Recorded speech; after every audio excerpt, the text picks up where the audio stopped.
Welcome to the Ho-Ho Show, rated the #1 most listened to podcast on Pluto. So join us now as we discuss news, politics, current events, and so much more.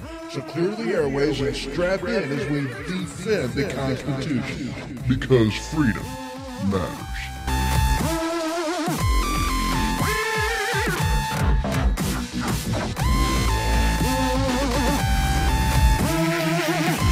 Broadcasting live from the Conic Studio.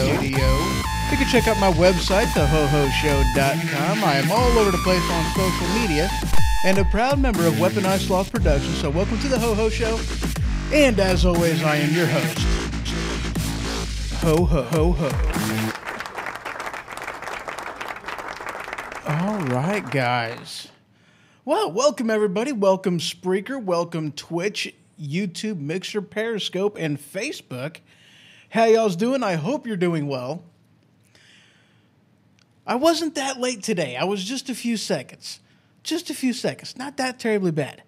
Let me go ahead and kind of scrambling here at the beginning of the show. I hate it whenever that happens. Having issues with Skype for some reason. I mean, I really shouldn't be surprised. Sometimes Skype is such a big pain in the butt. But today's show is going to be pretty stinking cool. I am excited. I am extremely excited because today I'm going to have a call-in guest. I'm not going to introduce him just yet because, well, he's not here yet. So, I can't really, introduce him when he's not here. But today, this is going to be an awesome episode. I'll tell you what, I am excited about this. This sucker has been... Uh-oh.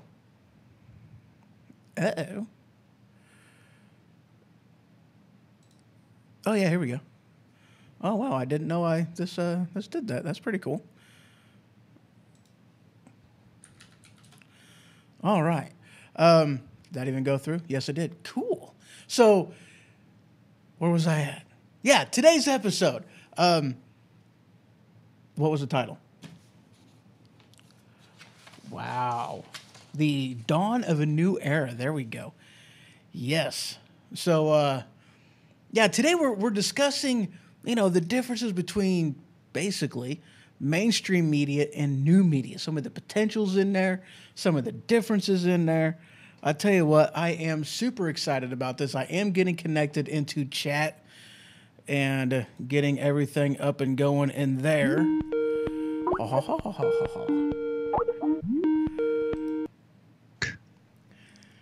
And good morning, sir. How are you doing today? Good, Jared. How you doing, man? Can you hear me? I can hear you perfectly well. Can you hear me? Yeah, you sound great, man. Hold on. Let me turn up my volume here. There we go. No, you sound great, man. Awesome, awesome. So, ladies and gentlemen, I have on the line Mr. Alex Exum. He is host of the Exum Experience live talk, which is available on Tuesdays at 7 p.m. Central. That's 8 p.m. Eastern and 5 p.m. Pacific. He is also co-host of the Spreaker live show, and I got to be honest, sir, I am a fanboy. Oh, well, thanks, man. Thanks. I am. I mean, you are like one of the first, the first shows that I, first started listening to into it. And, so, I mean, yeah, I'm a little bit of a fanboy. Oh, thanks, man. I appreciate that. Well, I'm glad to be on your show. I'm actually honored to be on your show. I know that you run a pretty tight ship over here at the Ho Ho Show. So, no, thanks for having me on, man. I'm glad to hear that you're a fan. I don't know if that should make me nervous or or comfortable right now, but no, thanks, man. I really appreciate that. Oh, my pleasure. My pleasure. So, so I, this has been a show that's been in the workings for like months as far as, with things that's been on my mind and floating around and whatnot. And, whenever I ran the idea past you, sent it to you in an email, and it was like, dude, you're like one of the perfect guys to have on as a guest to talk about this because, your experience in it and, with the banning and everything else. I mean, it's just, it's one of them things that you bring a lot of insight into it. And so, that's why I wanted to have you on the show, and I definitely appreciate you taking the time. So I'm excited about it. So, well, thanks, man. Thank you. I appreciate that. I'm glad to be banned so I can be on your show to talk about it. I'm trying to bring up the Facebook chat right quick because I don't have that up just yet. Everything else looks like it's up. And by the way, welcome, Linda. How are you doing today? And I'm sorry, Jared, I didn't tweet this. When we connected right now, and I apologize to the listeners, I sounded a little maybe lethargic coming on because I didn't know we were on air. So I thought we were going to go through our pleasantries first. Oh, and then, yeah. And then start the show. But no, I love it. I like it that you went fresh. And I just didn't tweet it out. So I'm going to tweet that out right now. I didn't realize that people are already listening. I forgot we're doing it live. Sometimes I forget. Right. It's a live podcast. My apologies. Yeah, I went ahead and I started it. I started the rundown already, and is this even going? It doesn't look like it is. Is it on? Shows it's on. On Spreaker, right? You mean? You want me to check? It looks like it's on Spreaker. It looks like it's on. I apologize, everybody. This is sometimes what happens when you're going live. Things don't like this. Oh, so now you're doing the live talk show. Is that what you're trying? You're trying to steal my bit? Where nothing works? Right. Oh, dude, I had to uninstall Skype and then reinstall it again. I really did. It wasn't wanting to connect it all on Skype on the computer. Yeah, it looks like you're live from what I'm showing. Yeah, you're live. Yes. Good morning, Trucker Al. How you doing today, sir? Yeah, but Facebook, I mean, it's just not showing up on my phone because that's the only way I get it. No, I guess I'll do it the hard way. I don't want to do it the hard way. I don't care. I'll do it the hard way. Whatever. Don't you love this? No, when on live talk, you see, you're very calm about this. When I have this happen on live talk, I'm ready to just jump off a ledge and I start screaming and pounding the desk. You've heard it. Oh, yeah. So I can appreciate how calm you are in the face of technical difficulties. And by the way, you're doing some pretty amazing stuff with your show. So I mean, you seem to be able to do the call thing and video, and you have it on all of your social media all at the same time, which I find kind of amazing. So I tip my hat to you. Well, thank you. Yeah, it's I tell you what, it's taken some morning. It's morning somewhere, Trucker Al. But yeah, I mean, it's taken some tweaking. It's definitely one of them things. It was a lot of trial and error, especially whenever I first got going into it, and it's definitely not. How long have you been doing this? How long have you been doing this, Jared? Well, I started podcasting in. It was actually September 2nd of last year, so just over a year. Oh, and I think it was about a month, maybe 2 months after that I started doing the video aspect of it, after telling a buddy of mine that I would never do videos. It happens, right? It does, too. It didn't take very long before I was like, oops, okay, sure, fine. Yeah, no, you're doing amazing stuff with video. Video's the final frontier I haven't crossed. And, we'll get to that later because, of course, I've been banned from YouTube. And I just don't know if I want to start doing video because, build up a whole nother platform when, I think my face is as offensive as my voice. So I try to keep it with one platform, just my voice. Right. Yeah. And I tell you what, it's, the first time I seen, whenever I was going live on Spreaker, the first time seeing a live listener, I mean, it was that's whenever it hit me as far as like, okay, I guess it's time to get serious, you know, and then it was just the mindset of go big or go home. And hello, Islin, good to see you in the Spreaker chat, sir.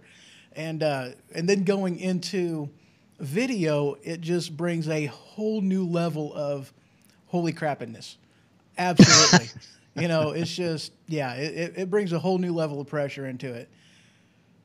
I bet. Yeah. And then when you're trying to deal with what you're doing right now, see, you are doing what I do on Live Talk, right? Trying to deal with the chat room and technical difficulties all at once. I have the luxury of just watching you squirm. So I could just sit here and listen to you, you know, flipping switches over there and hey, hi in the chat and everything. I don't have to do that because I know it can be, you're trying to read the chat.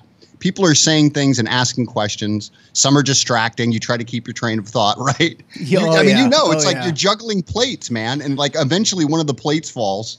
Usually it's a technical thing. And then you start freaking out and you shoot yourself in the face like I do on my show. So. Oh, yeah. Well, that and I've got the Spreaker chat. I've got Doug Solomon. How you doing today, sir?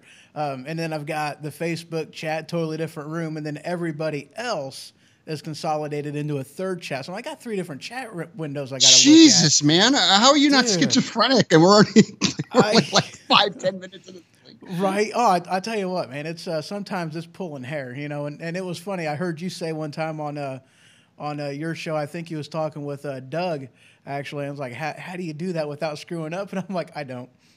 It's like, I don't do it without screwing it up at all. Well, you're doing a good job now. But we'll see.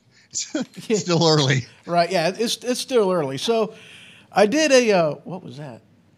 I have no idea. I did a little outline. I'll tell you what, this thing is already just changed in everything else since I kind of put the outline together. But yeah, it's changed quite a bit, and it does that, you know. It cracks me up. I'm very analytical when it comes to planning stuff, but implementing it, sometimes it's just fly by the seat of my pants and go by the moment, you know. So that happens quite a bit sometimes.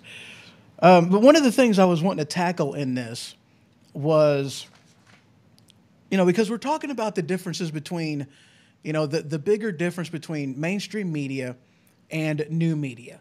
Because, you know, it's just one of them things, and you know, it's really one of the things, if you're paying attention, you know, it's hard to deny that the wave of the future is obviously and of course new media, you know, and, you know, there's a few different aspects about that I was wanting to touch base with you on and kind of get a little bit of your input on it. One of those being just the absolute failing of mainstream media in accordance with, you know, like just with different programming and, you know, especially the news and how they, you know, distribute information, or as they call it, information, you know. And so what's your, I guess, opening broad spectrum thoughts on that one? Well, sure. Well, I think most everybody now knows and realizes that most of the media is fake. Yes. And you have tons of fake news. And I'm not talking about Russian bots and a bunch of the nonsense that the mainstream media wants to say is fake news. I'm talking about it coming from MSNBC, CBS, Fox, CNN. CNN, obviously one of the biggest culprits. And they're all owned by the same companies. And they're all by Viacom and the rest, right? But they're all owned by the same conglomerates that all have special interests. Now, let me ask you a question. Yeah. When was the last time you saw a journalist on any of these, Fox, CNN, MSNBC, say anything that you thought was an actual independent thought? That it wasn't the company line where it wasn't CNN just saying, oh, we got to, and look, I don't care how you feel about Trump right now. It's just constantly on CNN, bash Trump, right? And then conversely, you might have Fox who's, you know, praising Trump. So you know what you're pretty much going to get. It's an echo chamber of the same ideas of the newscasters and the company line that they're towing. So there is no real press anymore. The press is dead. So what do you have? You have independent people like you and me, and I don't consider myself press. I don't consider myself a journalist. I tell people all the time, I'm an orator, right? I'm here to sway you. Yeah. I am biased. Okay, I'm biased. I'm not here to say, and I don't pretend to be a CNN or an MSNBC or a Fox and say, look, I'm giving you an objective opinion, and here are the facts, and you make a decision. That's all gone out the window. They can't even. I mean, they're basically commentary now. They're not even real news. But I'm here to tell you that what I do as a commentator and talk about society and culture and the same things you do and the things you do on your show, I'm not here telling you that I'm a journalist and that, I'm giving you straight facts. I'm here to sway you. Now, that is a commentator. Let's say I'm a color commentator, let's say, right? It's a far cry from what's going on in the media right now, where they pretend that they're giving you news, but it's pure color commentary. And everything's swayed, and they omit facts, and they're basically lying to you up one side, down the other. So now nobody trusts the media, right? Nobody trusts the media. So they're going to alternative media like, and we'll talk about this later because this is a big part of the story, people like Alex Jones. Well, before Alex Jones was banned and blocked from almost all social media, I haven't been purged that bad, Jared. Pretty bad, but not bad. But I was banned from YouTube. Now, I had a YouTube channel, Jared, as you probably know if you've heard the Spreaker Live show, because I bitch about it all the time. Yeah, and people are sick of hearing about it. I've even watched some of the videos on there before it actually got purged and taken completely off the platform.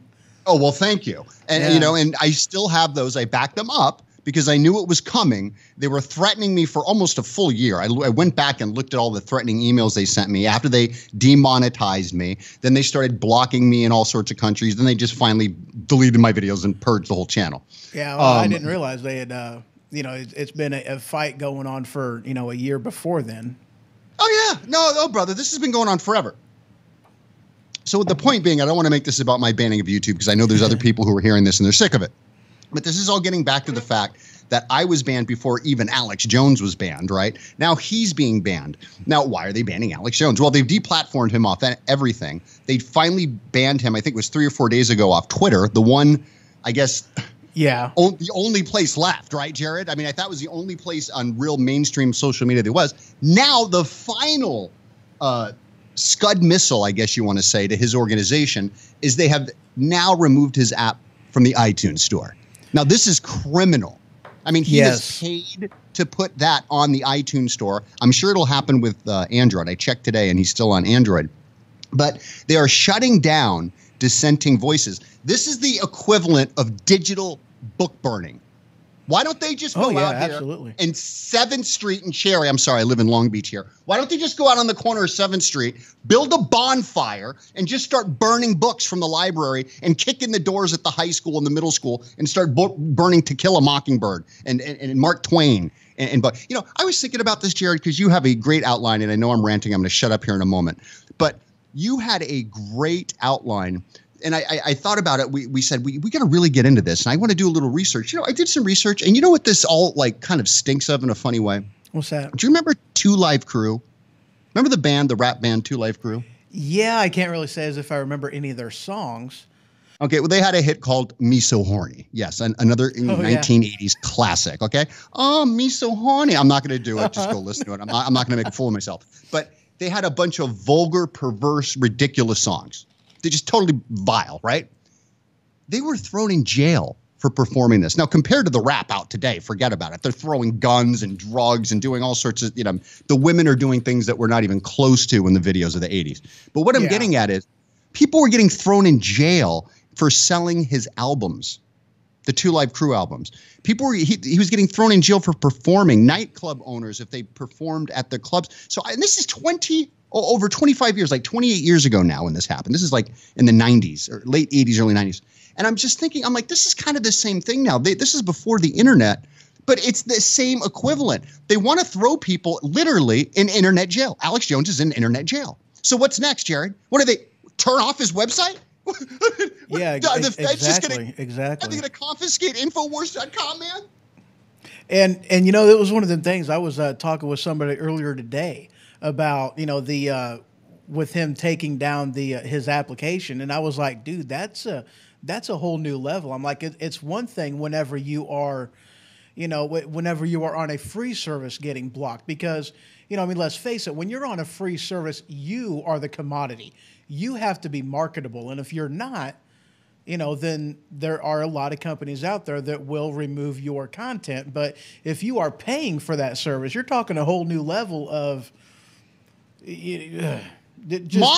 It's mafia tactics. It's mafia-esque. There's no other way of saying it. I mean, it's like Why not? I mean, it's just like Nazis going around and just put Juden on people's doors. You can't do business here. Yep. Literally, I mean, this is how it's getting, man. And when I say digital book burning, I'm not kidding. Because if you don't think I'm kidding, they did it to me. They can do it to you. They can do it to Jones. They can do it to anybody. On YouTube, all they have to do now, is put in Alex Jones and his voice. When his voice pops up, the video is immediately blocked, banned, and purged. Yep, absolutely. Gone. And they can do it to my voice. And so here's what's scary, man. What if finally I piss off, whoever, the internet gods, whoever these scum-sucking pigs in Silicon Valley who make these ridiculous decisions, whoever these people are, once I finally piss them off to the point that we're like, all right, we're shutting down Exum. We're shutting his stupid ass up, right? Guess what? They could literally push a button and Google would delist me, Bing would delist me, Yahoo would delist. I'd just be gone. Persona non grata. You wouldn't be able to find me. You'd Google me. You wouldn't hear my voice ever again. This is how scary they have the technology. Don't make no mistake about it. So absolutely. Jones, I mean, they could do it to you. And so I sit here and I go, look, this happened to me. I was screaming and I felt like I was pissing in the wind. Nobody was listening. Then it happens to Jones, who, by the way, if this didn't verify, and look, I've got mixed opinions about Jones. I don't love him. I don't hate him. I have my issues with him, right? But this is wrong. And you have someone like Jones who was saying all sorts of crazy, ridiculous stuff for years, and I got banned before him. That is amazing to me. I mean, they talk about squashing the little guy, Jared. All right, I'm done. Absolutely. I don't want to make this whole show about this because here I always go down this rabbit trail, but it's happening to everybody. And it's Jones. Is this the first one? Well, and that's who's now? Yeah, and that's a conversation we had earlier today, or was that yesterday? I don't remember. But that was yesterday. A conversation that we had earlier. Was, I mean, I don't like making these type of connections because people always take them the wrong way. But, it reminds me of Nazi Germany whenever, they were going out and just taking people in the middle of the night, taking people out of their homes and whatnot. And it reminds me of that because they're trying to silence people's voices. And when the time comes that they come for you, if you don't speak up and take a stand and do something like that, then who's to stop them from taking you, getting rid of your content and making it to where nobody can hear you, and that's just kind of what, one of the things that it reminded me of, not in that negative type of sense, just in the aspect of getting your voice out there and being heard, which is something that in order to have what's what I'm looking for, a educated electorate, you've got to be able to, get the information out there. Simply put, Yeah, but how do you do that when they shut down dissenting views? And the problem with the internet now, and everyone's talking about regulation. I don't know if that's the answer, to be honest with you, Jack. I don't know. Oh, I don't like it. Right, it should be a utility, everything. I mean, look, so then they're going to run it like the post office and run it in the ground. I don't really like that idea. And frankly, if I had a website, I don't want to have alexexum.com, which is my website, and have someone say, or my show, right? Or you have your show, right? And they say, well, look, I want to be on the Ho-Ho show. You're like, well, I don't like what you stand for. I don't want you on my show. I think you're going to be a boring guest. And they go, well, no, I'm going to force myself. I'm going to foist myself on you.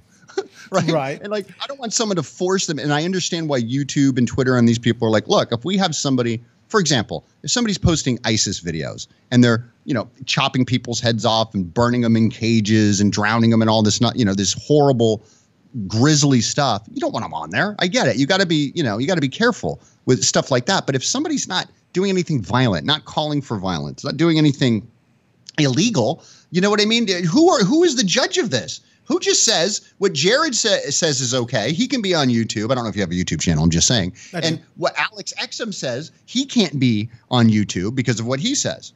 And here's the other thing that people need to know. This is just a funny little side note because I know you have listeners that have never heard this before. Some of the other listeners that have, they've heard this ad nauseum. But for your listeners who are new to hearing my voice, they should know that I was saying that Sandy Hook happened, that it wasn't a hoax. Why? Because I spent 20, 30 years in Connecticut. I know people that were affected by this. Period, end of story. Sandy Hook happened. Just take it from someone who knows. I know there's a lot of confusion. There's a lot of internet videos out there, a lot of nonsense, a lot of lies, a lot of fabrications, a lot of conjecture and BS nonsense. Yes. Pure crap on YouTube, okay? These guys can still have their channels up, but I can't. That's interesting. But here's the deal. I was constantly saying, Jared, that Sandy Hook happened.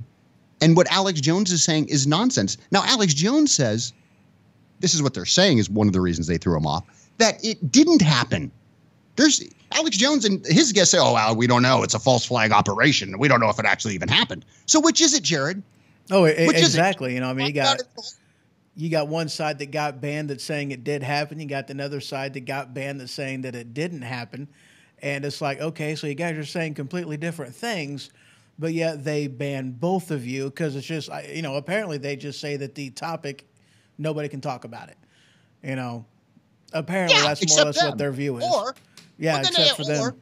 Or CBS, MSNBC, Fox, because if you Google any topic right now that's even conspiratorial or controversial whatsoever, they have broken YouTube. They've broken the algorithms because now all they do is push up the mainstream media crap up the sewer pile, floating to the top, all the garbage and the crap that shouldn't even be, the excrement that I wouldn't even wipe my dog's butt with is at the top. And then now all the good stuff like the Stefan Molly news and the Mark Dices and the Alex Jones, if you could be on there, but Paul Joseph Watsons and the Ben Shapiro's, they're all getting pushed down to the bottom. Oh, yeah. All down to like 10, page 20, 30. And look, I had a video on YouTube. I got to start uploading this stuff because I've archived it all on Facebook or wherever.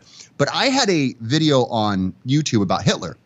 And it was, I had two actually, but the one that was like one of the most popular. Okay, you may have seen it.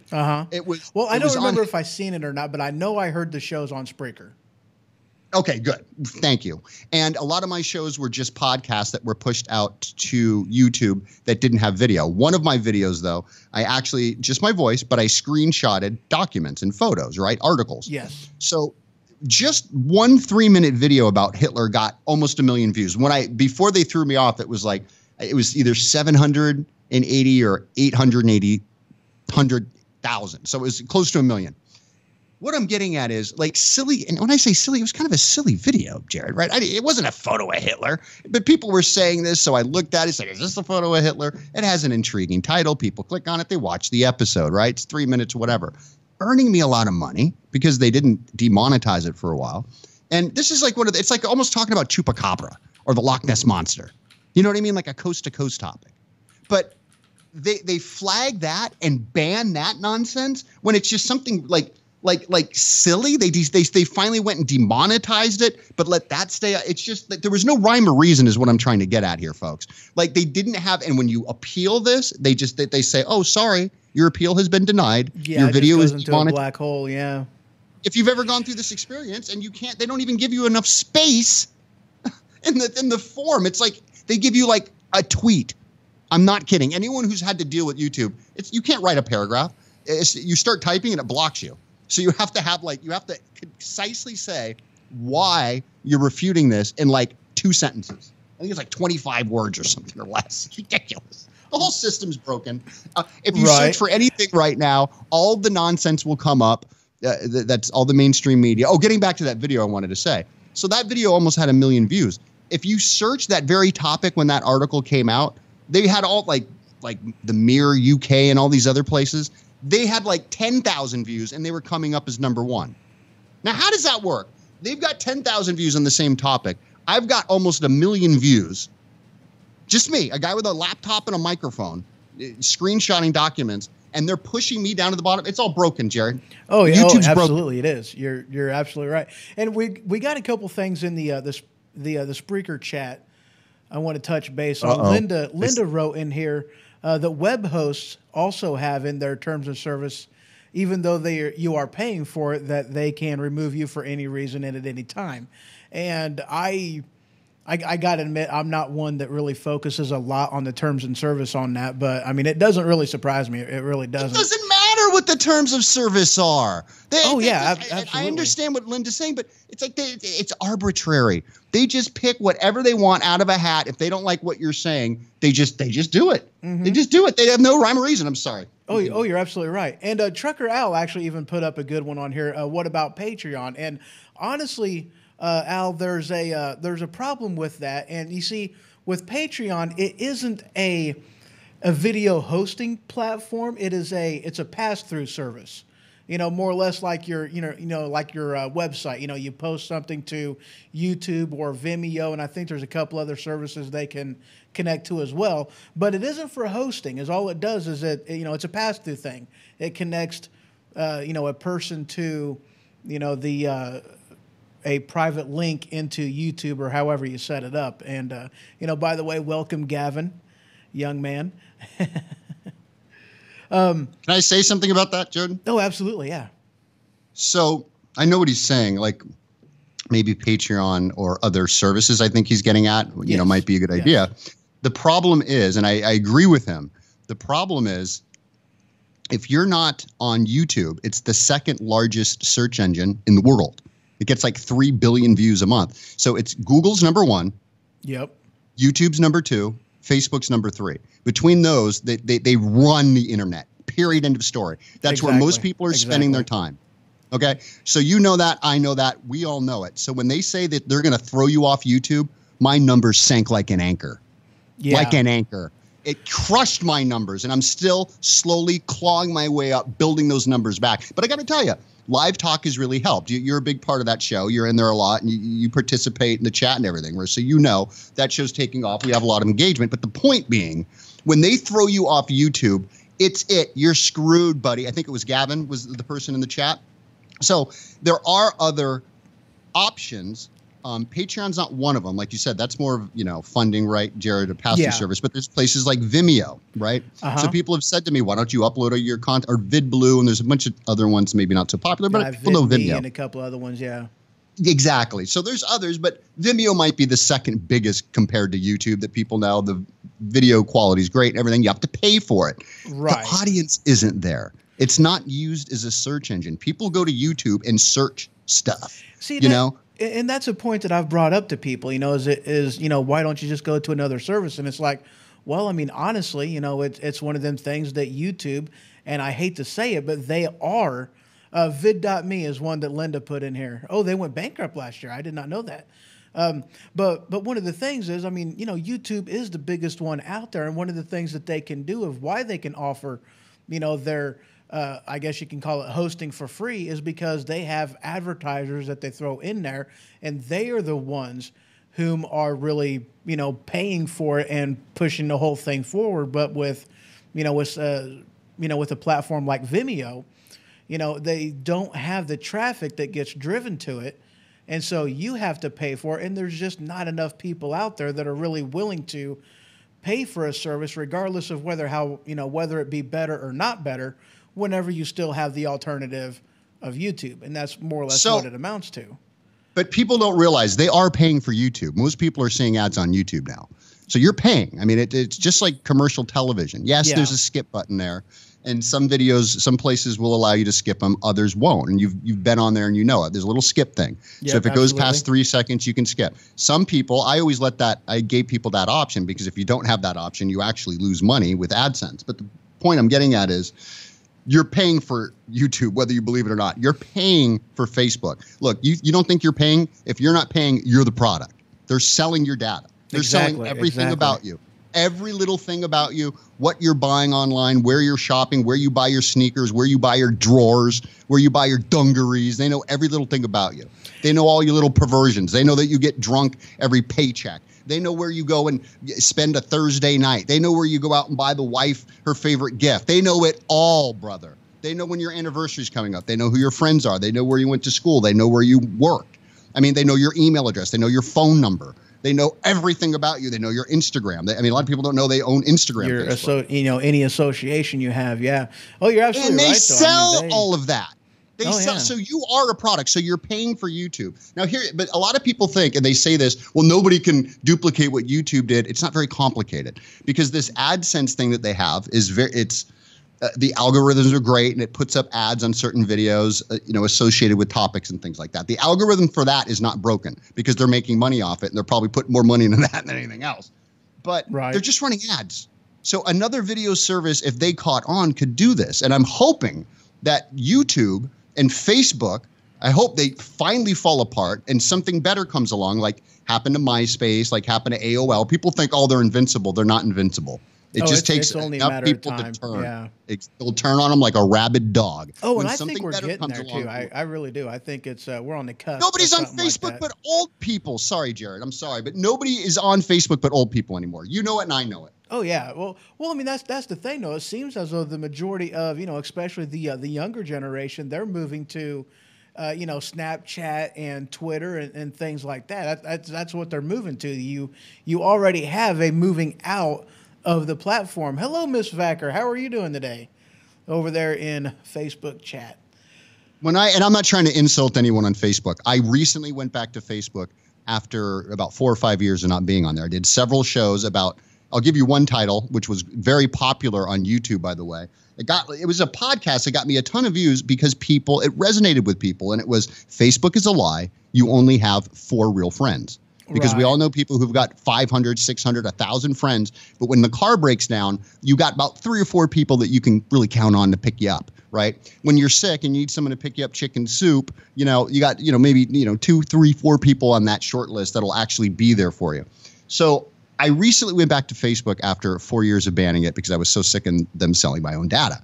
And I had kind of a dummy page. It was a nightmare trying to get back on. I did a whole series of shows about that. Jared, I had to send in photo ID, a credit card. I'm not kidding. My driver's license, credit card to get reinstated because I stopped using it 4 years ago. They didn't believe I was the same guy because I tried to register under a different email. Long story. I get back in. Guess what I find? All your old information is in there. No, it wasn't because I used a totally different dummy account, but they kind of knew who I was. They'd suggested people. I'm like, how did they know that person? But they kind of didn't. They were phishing. Right. And I didn't click on anyone. I didn't add any friends. I didn't add any identifying information. But I noticed when I went in all these groups and started, poking around again, it's a bunch of old people. It's the silver-haired crowd. It's like going down to Florida. It's just a bunch of gray-haired people. Everybody's over, and look, I'm in my 40s, so don't get me wrong, but everybody's over 40 and above, 50, 60, and it's not like it used to be. And when social media gets lame, I've heard like teenagers say this, when your parents are on it, it's no longer cool. Right, Grandparents are on Facebook now. I mean, they're all spending their time in all these different groups and stuff like that, So Facebook is dead. Kids are on Instagram is even almost passé. They're on Snapchat and WhatsApp. Right, yeah. It's very direct. How do you even penetrate that as a marketer? So it's getting very weird. I don't blame people for being on Facebook because that's number 3. That's where the audience is. But I'm finding, Jared, and you tell me, I know you're on Facebook, that if you don't pay to boost your post, nobody sees it. So what's the point? Oh, yeah. You have to pay to play now. Yeah, you're absolutely right on that. Well, that's one of the things, and I actually told a buddy of mine that, you have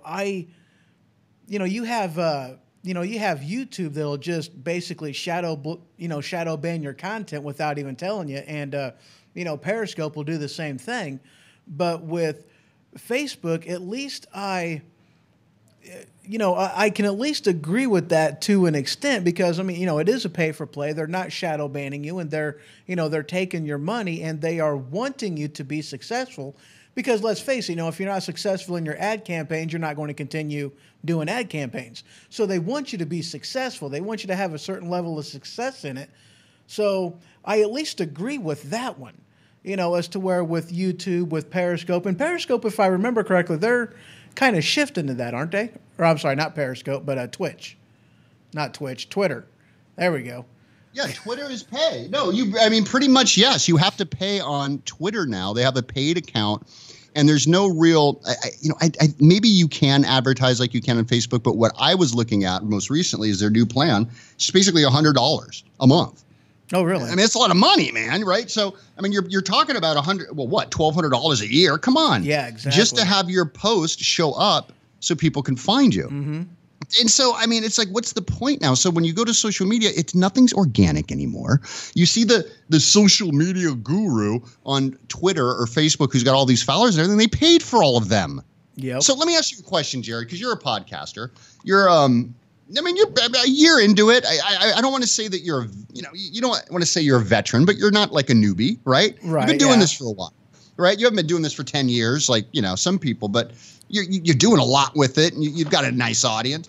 So somebody like you, right? where else, like because like at a year in, you maybe are trying to build your audience, right? I did a poll recently. You saw the results. Everyone wants to build their numbers as podcasters. Yep. Where are you going to do it now?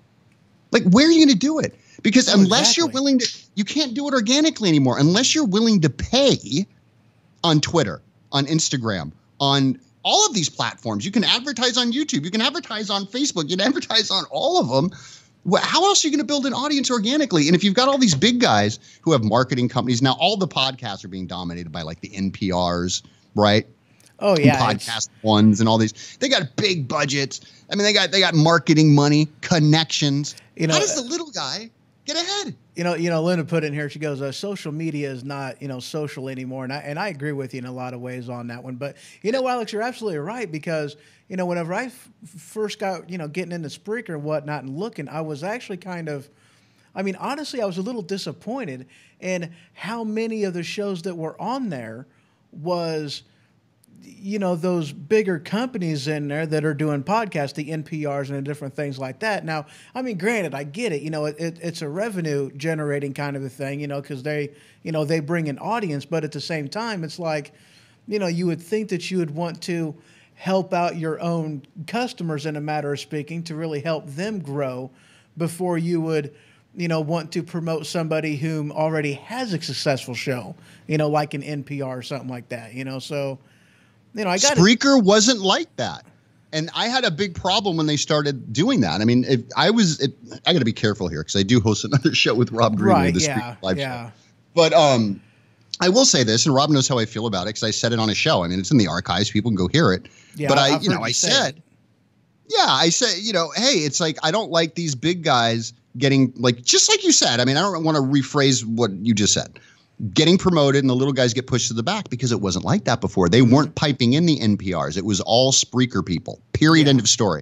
If you had a free account or a paid account on Spreaker, it didn't matter. You were featured there. They weren't piping in stuff from everywhere. Now they're just taking in feeds from everywhere. It's almost like if people are familiar with a Castbox or any other app, they're just taking the feed and just dumping it. So you'll find your show, I'm sure. You didn't even know. Like, you'll look in an app like Castbox, or there's a bunch of them out there. Now you're like, I didn't know my show was here. I didn't submit it. Well, they're just pulling it from Spreaker or iTunes, usually iTunes or wherever, and they're just dumping. And how do you feel about that? Because they could be running ads on your show. You didn't know about that. Well, think about that. You're not getting a cut. Exactly. Even though you are the content creator, it is your, it is your content, your voice, your likeness, however the case may be. And, you're not getting any kickback off of that. You're basically earning somebody else's money for them. It's like, that's kind of, shady there.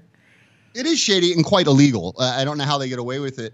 And so when Spreaker had that like organic user base, it was even like more social. Now it's social. You see people in the chat. You've seen some familiar faces. You get to know people, right, Jared? I can't see what you see. I'm not on. All I have right now running is Skype, just because I don't want any glitches. I don't want to screw up your show, because I've always had, what I mean? I don't want it to slow down. So that's literally all I have. I'm not looking in the chat or anything. I guess I could look on my phone. I don't know if I can see on the phone. But you see, it's a robust community. And it was even better when they weren't piping in all this other stuff, because you could be found easier. I don't really. Exactly. So for example, your show for me probably wouldn't pop up for you. Or for me, and my show, like the XM Experience, probably you wouldn't find me that way, dude. You're not going to find my show. You might have found the Spreaker Live show because, you better believe they're pushing that show, and I'm on there. So right? Exactly.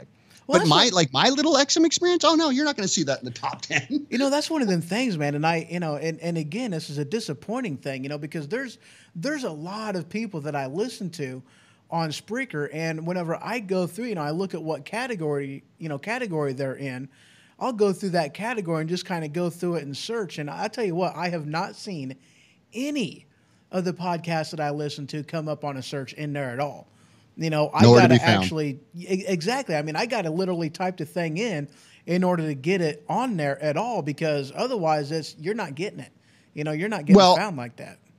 I already brought that up with, I don't want to make this about Spreaker, but I did bring that up with them because, we can. I don't care. I tweeted this out. Oh, I'm sorry. I was kind of reacting to Linda Irwin. She said that, she found everybody through everybody else, beginning with the Spreaker Live show. And, that's actually how I found everybody else too, is that exact same way, is just going from, one podcast to, hearing this guy, and, now I'm checking out Alex, and then interview with Dave, and that's how I found Dave, and then with, people commenting and whatnot, and that's how I found everybody. But it wasn't going through the Spreaker website or the Spreaker radio podcasting app or the website and, seeing it come up into a category. I mean, I never found anybody like that. I am convinced of this. The best way, the single best way you could advertise, you could tweet, you could social media, you could put up billboards around town. I don't care what it is. The single best way to get quality listeners, the people you want in your tribe that will, and I'm not just talking about buy products. Most people aren't even selling anything, but that will be there to comment, share your show, be your ambassadors, right? Word of mouth. Word of mouth. Exactly. People who say, you got to hear this guy. He's pretty good. You got to hear what, Jared said about this or that, right? That's how you get your best listeners. It's not the guys you pay for clicks and stuff like that. Like they come and go, man. Absolutely. And you've you touched base on something that I do want to talk about. But before that, I want to kind of back up a little bit, because you had mentioned earlier that, hearing something original, an original thought from, coming out of news, whether it be CNN, Fox News, or anything like that. And there was a clip that had made around, I don't know if it made its rounds through YouTube or Facebook or anything like that, but I mean, they were doing some type of a news article, and you had like every single one of them, and it was basically everybody was reading from the same stinking script. It's like, how sickening is that? And people think that they're actually getting real news whenever that's the kind of stuff that's happening, Yeah, I forgot. I can't remember if it was like Viacom, one of these big major conglomerates who owns local news stations all around the country. Is this the clip you're talking about? And they played, I think I played a mashup. Is that what you're talking about, of all of them saying the exact same script? Was that the one? Well, I mean, it was, I don't remember exactly where I even seen it from, but it was, you had one. I played something like that on my show, yeah. Well, this one was a video that I seen, and you had, which is probably, the same one, but, right. You had one person that was, reading a line from whatever event that had happened, whatever had happened, and then you had, it panned out, and then you got 2, and then it panned out, and you got 4, and then 6, and then et cetera, and it just kept going on The View, and more people, and they're basically saying the exact same thing. Small inflections here and there that were different, a few, filler words that were different, but for the most part, it was all the same thing. And Island says something in the Spreaker chat. He goes, honestly, as a new podcaster, this is disheartening, almost destructive. We have to support each other and push through. And I agree with him on that, but it is disheartening that you don't see more of, being able to search things and find people, the smaller guys in there. But, I mean, it's definitely a word of mouth type of thing. Absolutely, Islam. Yeah, one thing I wanted to mention, because you were saying that vignette of fake news that you had seen. There was another thing that I had played at one point. You were making me think of this. I'm like, which one's he talking about? So I'm just going to mention this. A lot of people don't know there is paid fake local news, and they're paid ad spots for local news. When I say, like, I have KTLA out here, that's one of the big ones, right? And it's just your local. You're in Illinois, right? Yes, I am. So, whatever little local station that's kind of like your hometown, where you get not the national NBC nightly news, right? I'm talking about your local homegrown newscasters who only you guys would know in your hometown. So they have paid spots all the time. And sometimes it's like, I'll just give you an example because I know you've seen it, because this is one of the most popular ones. It'll be something like flu season, right? And they'll say, flu season's on the rise and vaccinations and things like that. So what these ad agencies, and it's called paid ads or PR, go look it up. They send out an actual script that they give to the newscaster. All they do is the voiceover. They've already chopped up the video, and it's just some guy in a lab coat, with test tubes and some Poindexter, with pouring bottles and things. And then you have the science lab and, something swirling around and all this, whatever. Right. And some centrifuge, right? And it's all stock video, right? But it's all chopped up, and you think it's a live report, and that newscaster went actually and is like in some doctor's office, and then they have some guy who comes on a lab coat and goes, yeah, it's a vicious flu season this year, and we need to get it right. And that's all like was pre-recorded and everything in some Hollywood studio. I'm not kidding, folks. So they send this package out to all these news stations who need time to fill. It's a slow news day in Illinois that day, right? So they go, oh, here we got one PSA type thing for flu season, and the whole thing is paid for by the vaccine companies. Now you didn't know that, yeah, but it absolutely. looks like just regular old news that just came across the television screen, right? Or they do a story about tires blowing, and there was a big accident on I-85, right? And a tire blew, and the next thing you know, they're talking about tires, and then it's sponsored by Firestone tires, and then they show Firestone in the commercial. It's all subliminal. You don't even know that they paid for it. I mean, this stuff goes on, and people doesn't even know. So like this fake news thing, and you'll see it all the time. Folks, when you see flu season come around, right? We're coming right around that time, right? During the winter time. Watch, you're going to see these local things, and you're going to know it's paid fake news. And that newscaster is reading a script that was given to them by the vaccine companies. Yep, it's diabolical. Absolutely. And people have no idea that they're getting duped by this stuff. Yeah, absolutely. And, there was another thing that I was wanting to, touch base on as far as, with mainstream media and with information and whatnot. And, it kind of goes hand in hand with the, not getting original content. I mean, back in the day, and I'm sure you know exactly what I'm talking about. This one is for the, the older audience I got out there. And, there was a time when you had a lot fewer channels. Even playing the, having the Star Spangled Banner that they played at the end of the day before you had the white ants battling the black ants whenever everything turned to snow on it. But, there was a time whenever, like the, Leave It to Beaver, different shows like that, He-Man and the Masters of the Universe, it was a ridiculous cartoon. But at the end of the cartoon, there was a message in it, the moral to the episode, if you will, and that's something that you don't get anymore is it's, programming with a purpose or with a message, now, it's all just filler junk in a matter of speaking, and, that's one of them things too, of where I feel as though, mainstream media is really kind of falling through the cracks on, they're just trying to produce more and more product, but in more and more shows, but there's no quality in it anymore. You know what I mean? Well, no, that shows by every stupid Hollywood remake that they make. Every other movie is a remake on Baywatch or Chips or Dukes of Hazzard or some other Hollywood piece of trash that they had to come up with because they have no new ideas. Hollywood is a wasteland, man. I live out here, dude. Trust me. Like it's, I mean, when is the last time you got excited about?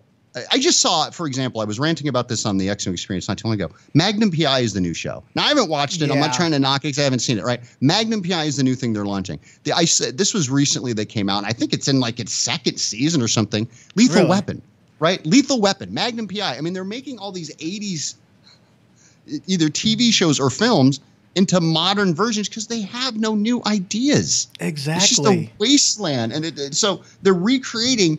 By the way, Baywatch wasn't the greatest like Shakespearean type theater you're going to see. And they said, well, we're going to make that a movie. It was the most popular television show in like the history of the world, though, by the way. So like a lot of people don't know that. So it's like, dude, it's all crap. There's nothing new under the sun. I haven't seen a good movie. I got really excited about the whole new Star Wars series because I'm a Star Wars fan. I know you are. Oh, yeah, I am, definitely. Yeah, but I got this whole new series. I don't know, man. I don't know. I got, the first one, I was all in. And then I actually liked the Rogue One. Rogue One was a little bit different.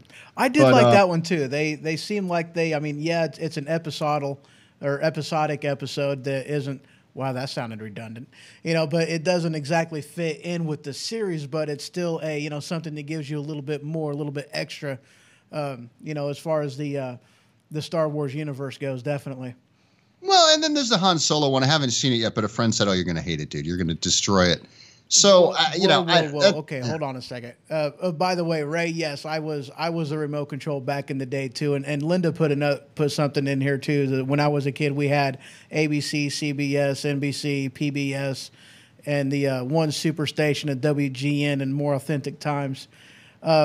Ray put in here they're remaking MacGyver on ABC.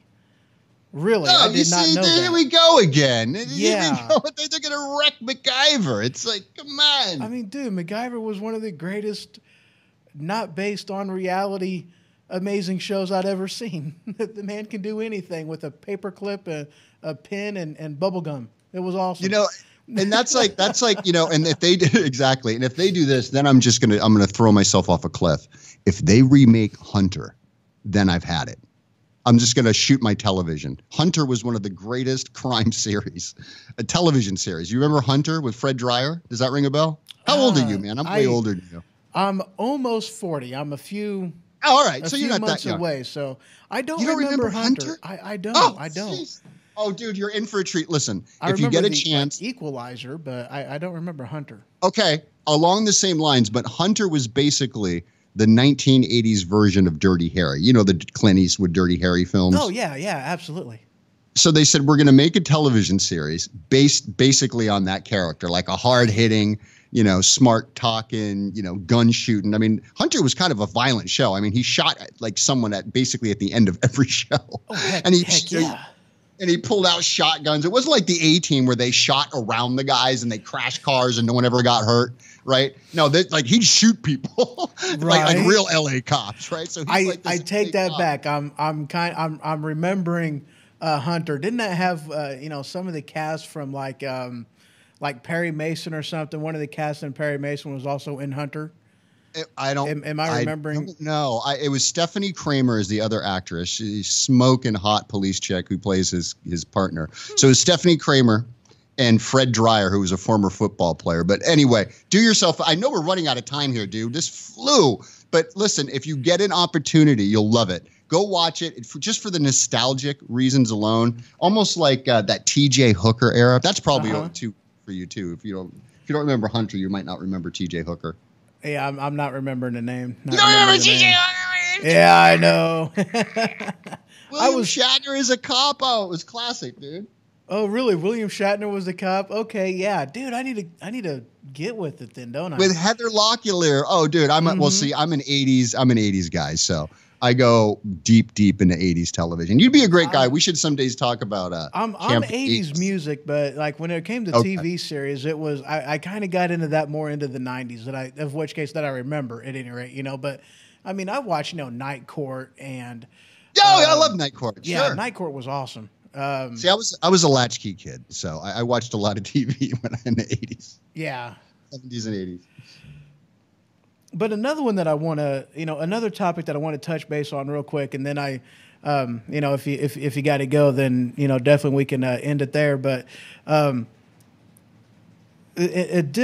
huge difference between mainstream media and new media is a transition from a consumer-based show to a prosumer-based show. And you've already touched base on this a little bit with, sharing the show and participating in the chat rooms and everything else. And that is a huge difference between, watching TV as a kid. You didn't participate in the show. I mean, you just watched it, you turned it off and then it was done. But, today, with the information and everything else, I mean, it's definitely a prosumer type of an industry on there. With being able to participate into it, share the show, and basically be an advertiser for it and everything else, So, I mean, definitely prosumer-based new media. That's one of them things. I like that. That's a new. Did you just coin that phrase? I haven't heard that before. Prosumer-based new media? Yeah, I haven't heard that before. I kind of putting a couple different ideas together because prosumer. I like it. Prosumer, yeah. I mean, I've heard that before, but that's just the difference with thing. I mean, just prosumer. That's where you're participating in with the content, not just consuming it type of a thing. So. Yeah, not having it shoved down your throat, right? And actually picking what you want to hear and listen to and see. Exactly. And not having it just foisted upon you like it is happening right now on Facebook and paid posts and paid tweets and paid videos on YouTube. You're not seeing what you want to see. Yep. So they're just shoving it down your throat. They don't care. You're going to like it and you're going to take it. What are you going to do? What are you going to do? Absolutely. Tough guy, what are you going to do? You know, Ray put in Facebook, he goes, Ho-Ho's dictionary. Yeah, I kind of got my own dictionary sometimes. If a word doesn't exist, I'll just make one up. It's okay. Yeah, no, you coined a phrase. I like that. See, and this is one thing that I'll say to you, Jared, too, that they don't realize, and this is why they're failing. And media, the mainstream media in particular, is just the newspapers are dying. Magazines are just staggering around looking for a place to drop dead because they don't get that when it comes to social media, Instagram, I don't care if you're a chick who barely even talks and you're just like some hottie on Instagram. I don't care if you're a YouTube star. I don't care if you're a podcast. A lot of people in podcasting don't even get this. That's why they suck. Podcasting? Podcasting. I'm sorry, I had to say it. Did I do it again? You did. Why? I do this all the time. What is wrong? I'm smacking myself. Every time I hear it when I sound check a show, podcasting. The sad thing is I've been catching myself doing it too. Don't even feel bad. Oh, Jesus. No, I hate that I say it like that. That's funny. Thank you for calling me out on that, by the way. I had to. But what they don't realize about podcasting and this type of medium like even talk radio and things like that, it's personality based. It's personality what sells. Absolutely. Personality, and you can't just try and copy some other schmendrick you heard on some other podcast. You have to have your own personality, and if you don't have it, you need to get it first. That's why I think some of the best podcasters, the same thing with the best talk radio people. They're usually in their 40s and 50s, and the only reason they're a little bit older, like you're in prime range right now, buddy, because they have lived a life.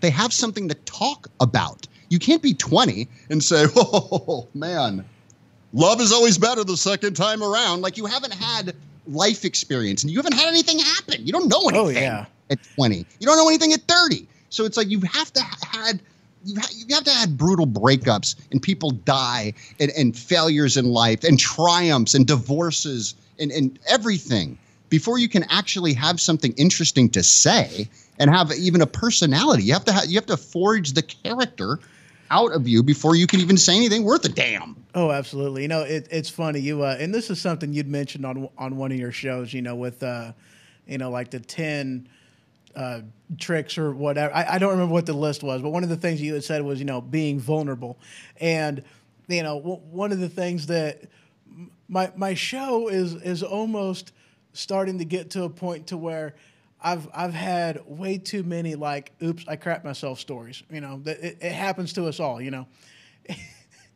Well, maybe not you, but I mean, it's definitely happened to me. Well, no, I've told some train wrecks of stories that some that I've regretted, and I'm like, I don't know if I should have told that. Right.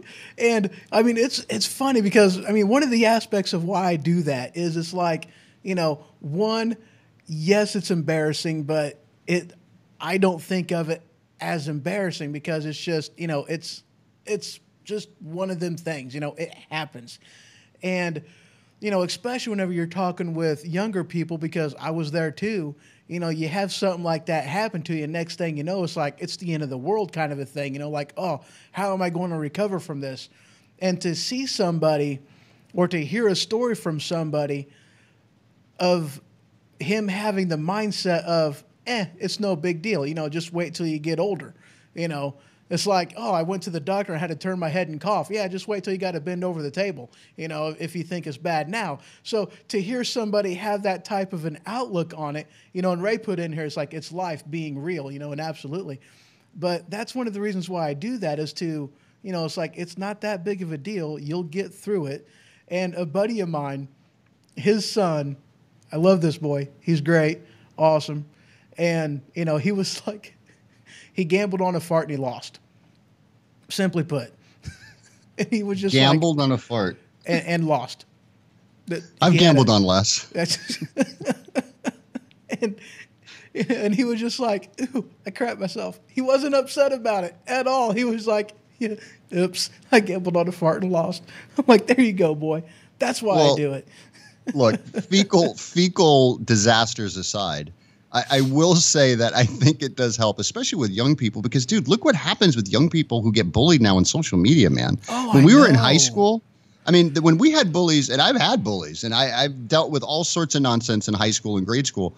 But, I mean, it was a different world, man. You could at least, like, if you got in a fight on the playground, you could go home and, like, not have to deal with it. But now these kids, they're getting it on their phone. They're getting it on their computer. They can't go on Facebook or Instagram and all this stuff. And, I was just thinking the other day, I saw this girl walking down the street, and she was, like, by herself. She was heavy set. Maybe, she was just, like, by herself. And I saw all these other girls, and they were walking. They were obviously, like, cliquish, right? And I was like, God, I remember those high school days, right? There's a high school right near me.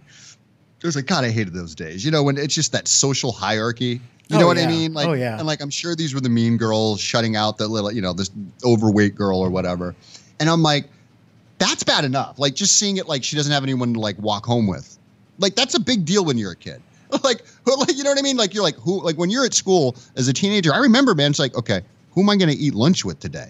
Like, that can be a big deal if your friends aren't there that day. One of your friends shows up sick, the guy that you hang out with, right? It's like, so weird stuff like that you can be obsessed with as a kid. And dude, Jared, you can't get away from it now.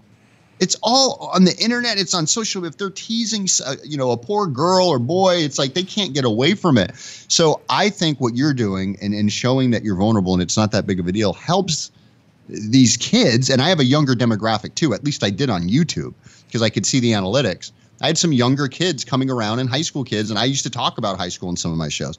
So yeah, I think it helps you. And just to not just to say like, oh, it's going to help your list, your numbers and help you get more listeners and stuff like that. But dude, it's therapy, man. Oh yeah, I always think the Exum experience is my therapy. At the end of my show, a lot of times, well, you've heard the outro probably. It's like I have a voiceover of a guy who says, wheel him away for his weekend therapy. It's ironic because I just had my therapy. I feel like my show is me getting it out, and people think, oh, he just kind of goes off on air because I get it out on air. I turn into a filthy animal when you put a mic in front of me, but out on the street, I'm the nicest guy. I agree with you because, that's one of the things that for me too, doing the show, it allows me to, it allows me to stay connected and, to the information and be informed. It kind of forces me to, be accountable to that. And also, it's one of them things I have that opportunity to vent to where throughout the week, maybe I'm not quite as irritable, if that's a good enough of a word on that. But yeah, absolutely, I agree with you. It allows you to vent and get it out of your system a little bit. Yeah, well, I do that a lot on the Exum experience. I live talk. As you know, I did vent a little bit on the last show. That was fun. That was fun. And by the way, hey, Jared, I hope you don't mind, but I would, if you don't mind, like to plug. If anybody likes anything they've heard here, go check me out at the Exum Experience as well. But I'm trying to get voted for the #1 podcast in Orange County, as you know, Jared. So if actually, yeah. Hold on one second. Alex. You can't hear this. I'm the original Alex, banned from the internet. YouTube has banned and purged Alex Exum from its platform permanently. I need your help. 1. Leave me a review on iTunes. It's easy by going to alexexum.com/iTunes. 2.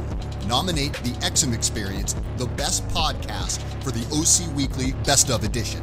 It's easy by going to alexexum.com/vote. Thank you for your support. There we go. I just played that promo that you had sent me that does send people to that link to alexexum.com. So yes, absolutely, guys. Go there, check them out. Awesome thanks, show. Man. Oh, my pleasure. Did I send you a promo? I don't even know what you played, so I'm just, I guess I did. I must have. Well, you had put, you had sent it, you put it on, I believe, your website, and you linked a handful of people. Okay, yeah, that one. Okay, good. Thank you, man. I'm glad you played that. Thank you, brother. I appreciate that, bro. You're a homie. My pleasure. Anytime. Yeah, so excellent show. I know we didn't cover like probably half. I told you, man, you can't have too many topics because I'll go in on one for too long. Well, but that's the thing, though. I mean, it was a great conversation, and that's what, striking up the conversation and making it relevant, and just kind of letting people in on, there are alternatives to, to mainstream media out there. So, definitely explore what's out there. Absolutely, Well, thanks for having me on the show, man. It sounds like we're wrapping it up here. Good show, and I really appreciate you having me on, man. Thanks for the solid. No, anytime. Thank you for coming on. All right, guys. Well, I could definitely keep it going, but have you taken off there yet, Alex? No, it doesn't. Oh no, like I'm still here. I thought you were wrapping it up. I got a boogie because I got to be somewhere at 6:30. But I appreciate it, man. I'm gonna drop off. I'm gonna try and listen to it as I go. All right. Thanks, man. Yeah, awesome. Right, My pleasure. You have yourself a great one, sir. Take care. You too, brother. Thanks. It was fun. All right, guys. Alex Exum, host of the Exum Experience, and yeah. So I mean, like, I wanted to do this show because, personally, it's one of them things that, I feel as though mainstream media has most definitely it's failed us, because back in the day, you had programming with a purpose, and I just feel as though that's something that you don't really have anymore. You more so have programming that is just filler, designed and meant to distract you and whatnot, and that's just what it feels like to me personally. And with the Doug put in here, the show was all right, but the comments are gold. I agree. I've been reading the comments quite a bit too, and they've been pretty good. Keep it up, guys. It makes it very entertaining. Mainstream media is like the old West storefronts. Yeah, just giving you the surface stuff, and you're not getting anything else. And the dummies in the window, the mannequins, they're fake, so yeah, absolutely. And by the way, welcome, Bacon Boomstick over there in Mixer Land. Good to see you over there. But yeah, I mean, it's just mainstream media has most definitely, it's failed us, and it's kind of one of them things that, there is an alternative. There are options. Oh, yes, most definitely. Okay, guys, I gotta do this, and this is in, definitely in honor of the Spreaker people out there. And, if you guys have a show, if you guys, content creators out there, most definitely put your show information in the chat. I very much want you guys to do that. Put your show information in the chat, put it in there, because,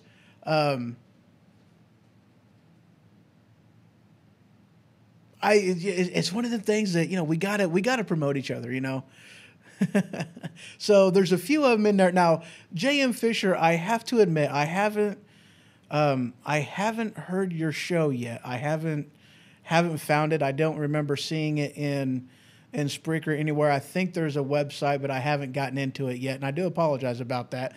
Linda's got an awesome show, Awesome Insanity Surfers.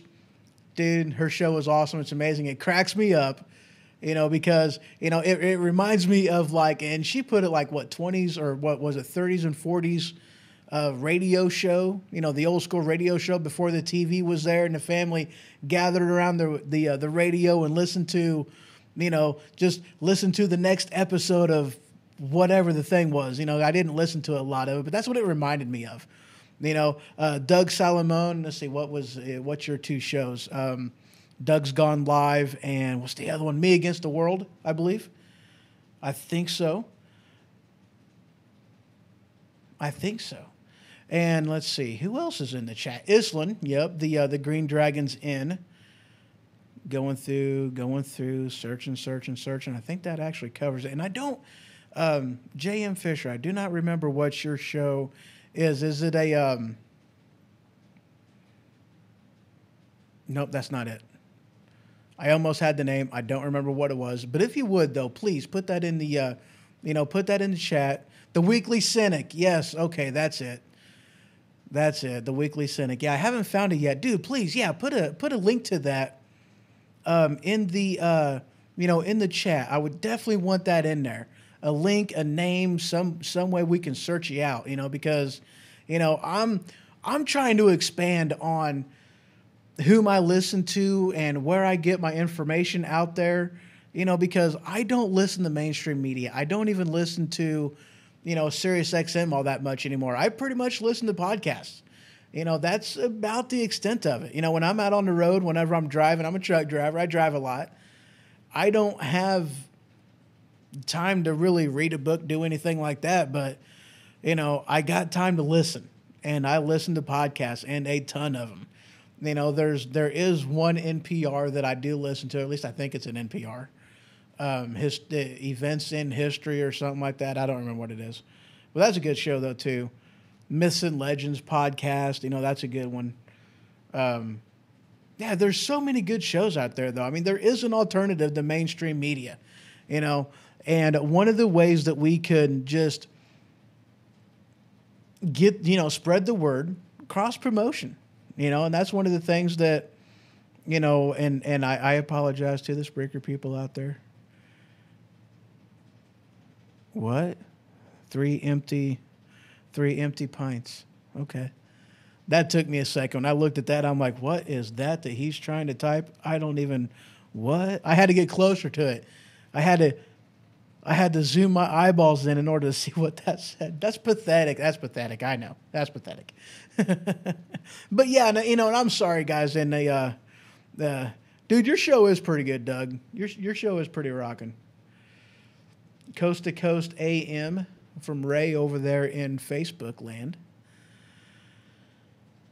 And no, I am not doing no 5-hour show. It is not going to happen. I could, but I'm not going to do it.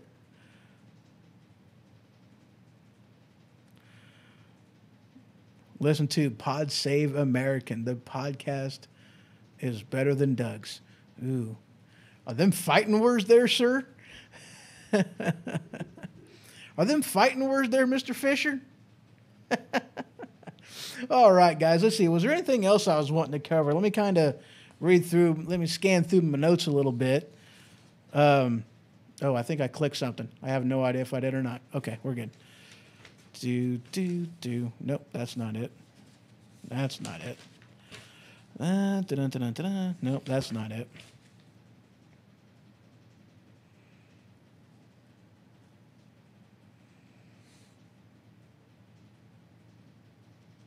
No, not really. Actually, it looks like I covered everything. That's awesome.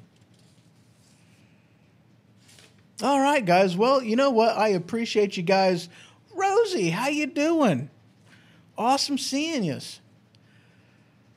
Mr. Vacker joined Facebook. You guys just keep moving around. That's awesome. New slogan, "In Pod We Trust." Linda, you're amazing. That's awesome. New slogan, "In Pod We Trust." There we go. Matt jumped into Facebook to put his link in there. So yes, guys, definitely. And same thing goes for in Mixer and in YouTube and Twitch as well, guys. I mean, if you guys, because there are people in Twitch that I listen to. What's the guy's name? Nerdgasm Barnacles. It's what's his name? Oh, I forgot what his name is. That's pathetic. And you are welcome, Doug, and thank you for joining. So definitely Doug Salamone, J.M. Fisher, Linda Irwin, Mr. Matt Vacker. You guys are awesome. And you know what? This is one of them things, guys. The audience, the listeners. You guys are what. Truth be told, you guys are what makes it worth it. I'm just being honest, just being serious. You guys make doing this worth it. It's fun for me. It's fun having the the back and forth. That some of the stuff you guys throw into chat rooms is absolutely hilarious. I love reading it. It's fun. You guys make it worth it. It's very, very fun. I enjoy the ridiculousness. I got to get my Brooklyn liberal political street cred. So do you say podcast? It cracked me up whenever I heard him say that. Oh, it did too, and that's the sad thing, because I've said the same thing. That's why I laugh. When it comes to a lot of that kind of stuff, I laugh not only because I think it may be funny, but I laugh because I do it too. Definitely, I do it too. I do so much stupid stuff. Oh my God, guys. You wouldn't even believe some of the stupid stuff that I've done. Sometimes I'm surprised I was young and dumb. That's one of the things too that cracks me up. And that's, this going back to what Alex said, because you kind of got to live a little before you can, before you really got some good stories to tell. And I was dumb. I was just, well, okay, I can't really say I was dumb. I was one of them, intelligent, stupid kids.